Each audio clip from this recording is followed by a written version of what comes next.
লালু ভাই আমাকে নিয়ে যে ভণ্ডামি শুরু করলেন, সত্যি সত্যি যদি কোনোদিন ভূত তাড়া লাগে তাহলে কি আপনি পারবেন? শোন, আমি যখন থেকে ভূত তাড়াই তখন থেকে তোর পাখিও খারায় না। তারপরেও ভাই এই ভণ্ডামি আর কতদিন? বাংলাদেশের মানুষ খায় কতদিন? বাংলাদেশের মানুষ তো খায় না, 3 দিন ধরে ব্যবসা শুরু করছেন, বনি তো হইলো না। বাবা আমার বাসান বাবা, আমার বাসায় কি জানি হয়েছে, সারা রাত কে জানি হাটে, ডরে ঘুমাইতে পারি না। কাস্টমার আইছে, বনি হইব রে। বনি হইব, বনি হইব। তুই একদম সঠিক জায়গায় আসছস, চল।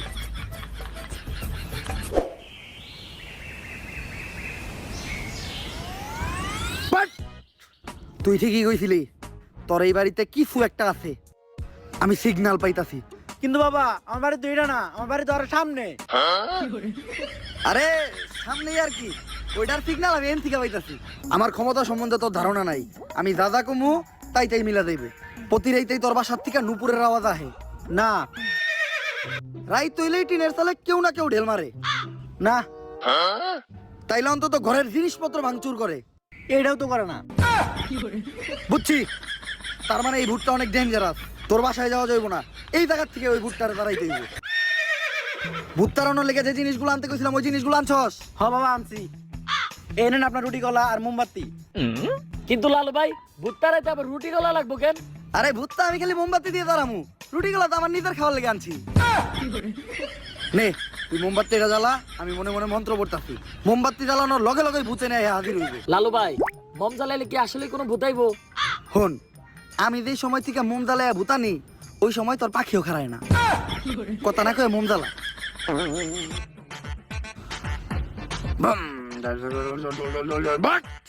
আইছে, আমি স্পষ্ট দেখতেছি ওই জায়গায় আইছে। কানাই দেখতে, তার মানে ওই ভুট্টা তোর বাসা থেকে বাইরে হয়ে মোমবাতির ভিতরে আইছে। আরে ও তো কানা, ও তো মানুষই ঠিক মতো চোখে দেয় না, ও আবার ভূত দেখলে কেমনে? ছোটবেলায় মুরব্বীরা কইতে হনত নাই, বুবা প্রাণীরা ভূত জিন দেখতে পায়। কিন্তু ও তো বুবা না, ও তো কানা। এই দামুকা, ভূত তাড়ামু না, এই ভূত তোর ধ্বংস করে লাইব। বাট বন্ধ হালার করে হালা, ঠিক আছে বন্ধমি করো। কার লোকে বন্ধমি করতে আইছস? তোর কথা নিয়ে লাগে আরেকবার নাকি? কপাল ভালো, ও খালি তগরে মারছে। আমার গায়ে যদি ও হাত দিত ও বচ্চ হয়ে যাইতো। আপনার গায়ে তো হাত দেয় নাই, কিন্তু জুতা দিয়ে বাড়ি ঠিকই দিছে। আমার বড় দোয়া লেগে গেছে ওর, ওর ধ্বংস আমি খুব নিকটে দেখতাছি। থাক লালু ভাই ভয়েন দেন না, মানুষ না জানো আমরা তো জানি আপনি ভণ্ড। তাইলে এখন আমরা কই যাইতেছি ভাই? নতুন মুরগি খুঁজতে। আপনি কি আসলে আবার নতুন মুরগি খুঁজে বের করতে পারবেন? শোন, আমি যখন থেকে নতুন মুরগি খুঁজে বাই করি তখন থেকে তোর পাখিও খারায় না। তোরা খালি আমার লগে তাল মিলাবি, দেখ আমি মুরগি কেমনে বাউ করি। বাট নতুন মুরগি পাইছি। অন্ধকার, কালো ছায়া তোর মাথার উপর ঘুরঘুর করতেছে, শনি তোর খুব নিকটে। ভাঙতি নাই, সামনে যা। লালু ভাই ও তো আপনার ইঙ্গিত বুঝে নাই, ও তো শেষ। তোর উপর কিছু একটা ভর করে আছে, ও খুব তাড়াতাড়ি তোরে শেষ করে লাইব। তুই কহ, রাইতে হইলেই তুই ঘুমায় যাস না, হ সকালে হইলেই তোর ঘুম ভাঙে যায় না, হ। তার মানে তুই শেষ, তোরে আর কেউ বাঁচাইতে পারবো না। বাবা বাবা, আপনি তো জ্ঞানের ভান্ডার বাবা, আপনি আমার সম্বন্ধে এত কিছু জানেন, আপনি পারবেন আমার বাঁচাইতে বাবা। তুই যেহেতু এত রিকোয়েস্ট করতেছস, একবার চেষ্টা করে দেখি। রিকোয়েস্ট কই করলো, কইলো তো মাত্র একবারই। তোর বাবার দেহা রেখা মুইসা গেছে, ডাইনার দেহা। কি আর দেখলাম আমি, এটা 5টা আঙ্গুল তোরাতে, এরকম আর তো আমি জীবনে প্রথম দেখলাম। এই সমস্যার সমাধান শুধু একভাবে হইব, এই আংটি ব্যবহার করলে। আর এই আংটিটা কিন্তু কোনো সাধারণ আংটি না। কোন থেকে জানি এই আংটিটা আনছিলাম? গুলিস্তান থেকে আনছিলেন, দেখে বেচতেছিল 15 টাকা পিস।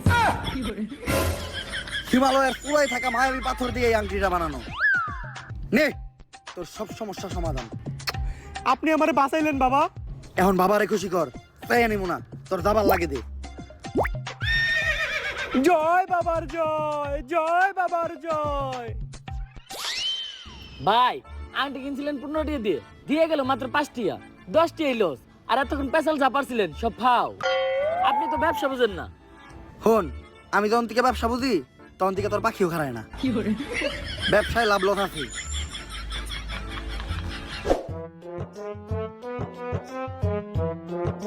দাঁড়ান লালু।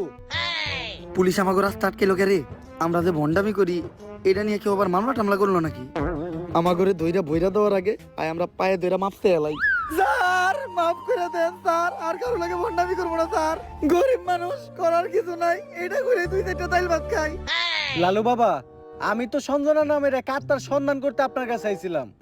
একদম সঠিক জায়গায় আইছিস তুই। আমি দূর থেকে দেখে বুঝছিলাম তোর উপর কোনো কালো ছায়া বিরাজ করতেছে, তাই সাথে সাথে তোর পায়ের নিচে বসে মন্ত্র পইরা তোর মাথার উপর থেকে কালো ছায়াটা মুক্ত করে দিলাম।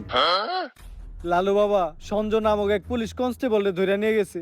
শুধুমাত্র আপনিই পারবেন ওই অশুভ আত্মার আটকায়া সঞ্জনার হাত থেকে আমাকে সবাইরে বাঁচাইতে। কিন্তু এতে তো খরচা বেশি হইব। খরচ নিয়ে আপনি কোনো চিন্তাই করেন না। যদি সঞ্জনার আটকাইতে পারেন তাহলে সরকার থেকে 10 লক্ষ টাকার উপহার আপনাকে 3 দণ্ডে দিব। 10 লাখ টাকা? ওরা দুইজন কেডা? অগর আমি চিনি না। সন্ধ্যার তো আটকাবো আমি একা। ভাই ভালো দিন আইলো দেখে এমনি আমাকে ভুলে গেলেন। মনে রেখেন আপনার খারাপ সময় কিন্তু আমরা আপনার পাশে আছিলাম। খারাপ সময় বাসা আসিলি না, খারাপ সময় এলে আবার তোরা আহিস।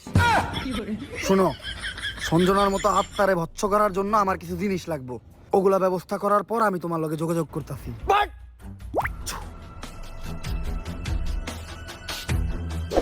রাই তুইলে বাইরে একা বাইরে তো ভয় পাই, আমি নাকি আত্মা ধরবো, এটা কেমনে করবো আমি? লালু ভাই পুলিশের তো কথা দিয়ে এলেন, কিন্তু আপনার টাকার কোনো ট্যালেন্ট তো আপনার ভিতরে নাই। সাধারণ মানুষের লগে ভণ্ডামি করেন এটা ঠিক আছে, কিন্তু পুলিশের লগে ভণ্ডামি করতে যা ধরা খাইলে বাইরে আপনার পুটকি চাষি চাষি ভেঙ্গা লাইব। ওই ডরেই তো আসছি। এখন আত্মা টাকার উপায় পাবো কোনে? ভাই আপনি চাইলে কিন্তু চ্যাট জিপিটির সাহায্য নিতে পারেন। না, আমার 14 পুরুষ ওই তান্ত্রিকের কাজ করে আইছে। অনলাইনের কোনো কিছু সাহায্য নিয়া আমি আমার বংশের মর্যাদা নষ্ট করতে পারবো না। দাঁড়া, আমি নিজেই কিছু চিন্তা করতেছি।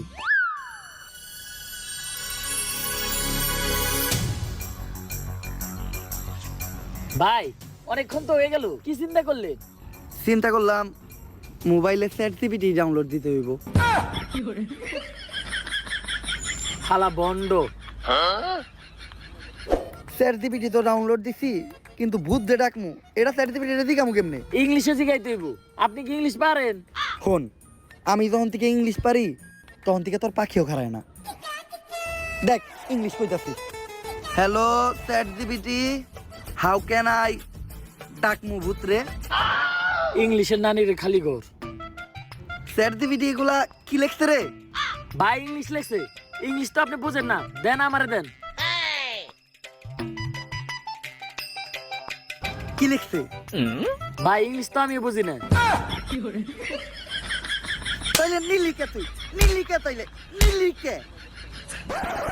ইংলিশ তুইও বুঝস না, ইংলিশ আমিও বুঝি না, এখন এটা পড়বো কে? ভাই ইংলিশ তো আমি ভালো বুঝি, কিন্তু আমি তো চোখে দেখি না। তাও দেন ভাই, একটু মনোযোগ দিয়ে দেখলে কিছু না কিছু দেখমই। নে,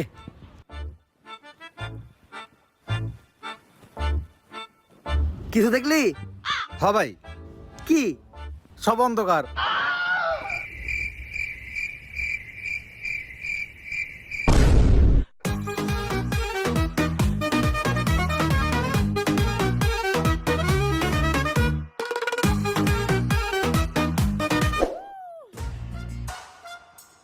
লালু ভাই এটা আপনি কার কাছে নিয়ে এলেন?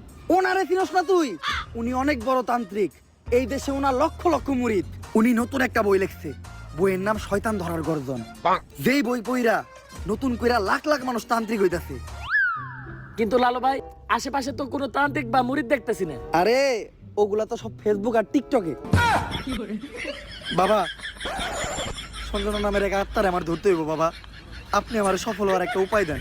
যদি সফল হতে চাও তাহলে আমার লেখা এই বইটি নাও, শয়তান ধরার গর্জন।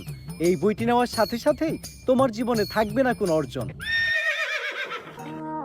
আমি কথা দিয়ে কথা রেখেছি, শয়তান আসেনি তো ফিরে।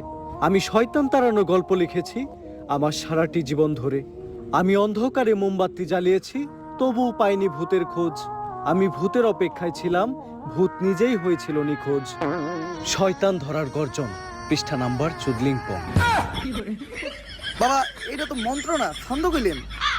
মার্কেটে আপাতত ছন্দই চলে। বাবা বইটা একটা আমারও লাগবো, দাম কত এটার? মাত্র 1000 টাকা। 1000 টাকা দিয়ে আর কিনুম? 1000 টাকা হাতে নিয়ে ভূতের ডাক দিলে ভূত নিজেই চাল চলে পড়বো। 1000 টাকা দিয়ে বইয়ের দাম, এই বইয়ের বিশেষত্ব কি? এই বইটা আমি আমার নিজ হাতে লিখেছি। দেহি হাতের লেখা এত খারাপ? দেহি বইয়ের প্রথম পৃষ্ঠায় কি লেখা? মানুষকে ভোদাই বানানোর 100টি উপায়। 1000 টাকা দিয়ে 120টার এই বইটি নেন আর ঠাস করে ভোদাই হয়ে যান। এখন সফল হইতে গেলে তো এই বইটা লাগবেই, তো এই বইটা আমি নিয়ে গেলাম। বইয়ের টাকাটা? ওইটা আমি হোয়াটসঅ্যাপে পাঠাই দিব। গুরু, আজকের থেকে আপনার লেহাই বইটা পইরাই আমার শয়তান ধরার যাত্রা করলাম শুরু। শয়তান ধরার গর্জন, পৃষ্ঠা নাম্বার চুদলিং পং।